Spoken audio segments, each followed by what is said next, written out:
I've always been drawn to the eerie and mysterious, a trait that's lingered since my childhood. Growing up in a small, isolated town nestled deep within the woods, I often found myself exploring the dense forests and abandoned structures that dotted the landscape. There was an old legend in the town whispered among the locals, the tale of the shadowed wanderer. It was said that a spectral figure would appear on moonless nights, drifting through the trees, its form barely discernible in the darkness. One autumn evening, as the wind howled through the trees and leaves rustled ominously underfoot, I found myself unable to resist the temptation. Armed with only a flashlight, I ventured into the forest, determined to catch a glimpse of the enigmatic figure that had captured my imagination for years. The path was overgrown and unfamiliar, but my curiosity drove me forward. As I walked deeper into the woods, the air grew thick with tension, and an unsettling chill crawled down my spine. My flashlight's feeble beam pierced the gloom, revealing twisted trees and tangled underbrush. Every snap of a twig or distant hoot of an owl seemed to echo louder in the silence. With every step, doubt gnawed at me, whispering that I was walking a path I shouldn't. Eventually, I stumbled upon an ancient, dilapidated cabin. Its roof sagged, windows shattered, and the wood appeared to be rotting away. Despite its state of decay, an eerie aura clung to the structure. Compelled by a mixture of fear and fascination, I pushed open the creaking door and entered the shadowy interior. Inside, the air was stale and thick, the dust motes illuminated by the faint moonlight filtering through the cracks. As I stepped cautiously through the room, my flashlight flickered, casting unsettling shadows that danced upon the decaying walls. Suddenly, a gust of wind blew through the cabin, knocking the light from hands and plunging me into complete darkness. Heart pounding, I fumbled for my flashlight, managing to turn it back on just as a soft whisper seemed to fill the air.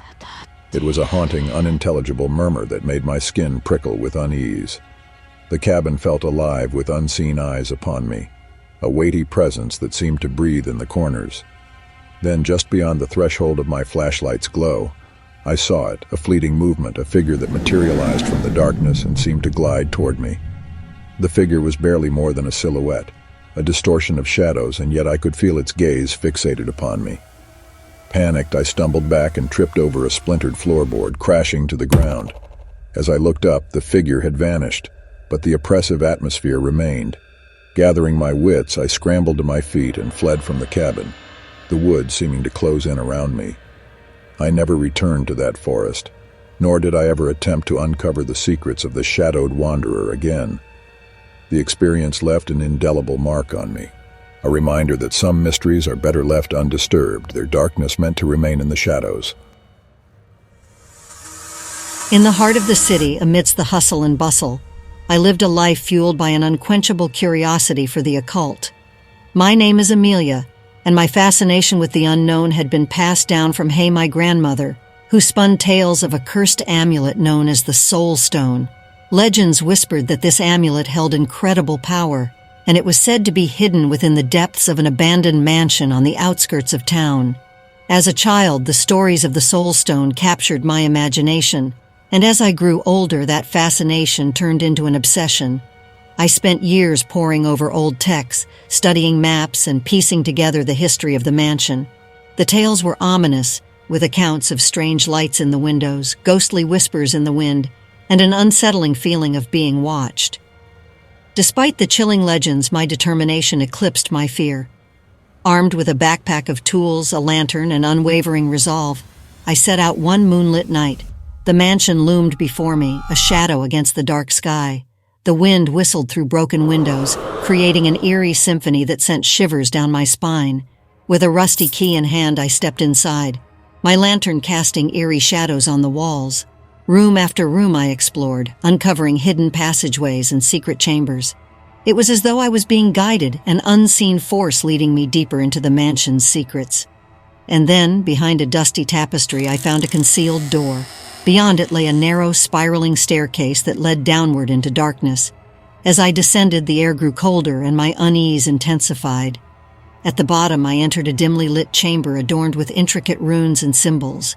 In the center of the room rested the Soul Stone, atop an ornate pedestal. Its surface was dark and shimmering, and it seemed to pulse with an unsettling energy. My heart raced as I reached out to touch it, drawn by a force I couldn't comprehend. The moment my fingers brushed the amulet's surface, a rush of energy flooded my senses. Visions and voices filled my mind, revealing the sorcerer's past and the darkness he had harnessed. I saw the price he had paid, and a chilling realization washed over me. The Soul Stone hungered for souls, consuming the essence of those who sought its power. In a panic, I tried to pull away, but the amulet held me in its grasp. The visions grew more intense, overwhelming my senses. Desperation took over, and I fought to break free from the amulet's influence. With all my strength, I tore myself away from the Soul Stone's grip.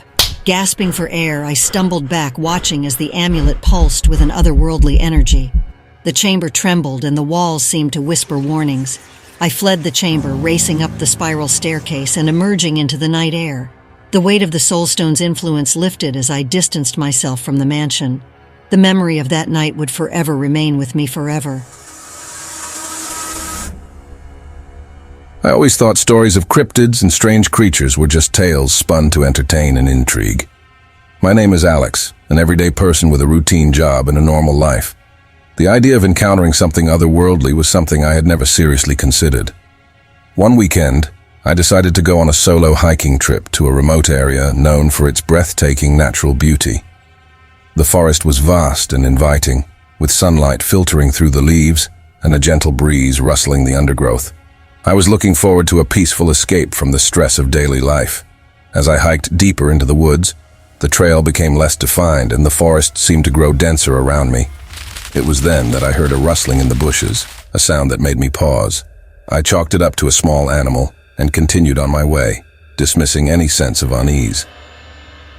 As the day turned into evening, I set up camp in a clearing by a tranquil stream.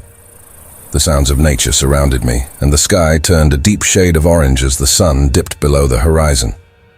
I lit a campfire and settled down to enjoy a simple meal, the crackling flames casting a warm glow on my surroundings. But then I heard it, a low growl that seemed to come from the darkness beyond the fire's light. My heart quickened, and I glanced around, my senses on high alert. The growl was followed by more rustling, and my unease intensified. With a trembling hand, I reached for my flashlight and shone it towards the source of the noise. What I saw froze me in my tracks. A pair of glowing eyes peered back at me from the shadows. The eyes were large, reflecting the light in an eerie, unworldly manner. My mind raced, trying to make sense of what I was seeing. As my flashlight's beam widened, I realized that the eyes belonged to a creature unlike anything I had ever encountered.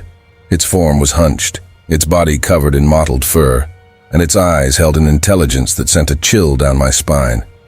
I stared at the creature, my heart pounding in my chest. It made no move towards me, but its presence alone was enough to fill the clearing with an air of tension. I felt like an intruder in its world, a visitor in a place where I didn't belong. After what felt like an eternity, the creature turned and melted into the darkness, disappearing from view. I sat by the campfire, my thoughts racing, trying to comprehend the reality of what I'd just witnessed. My mind was a whirlwind of questions, doubts, and a newfound awareness that there are mysteries beyond our understanding. As morning broke, I packed up my campsite and made my way back to civilization. With a new sense of dread looming inside me,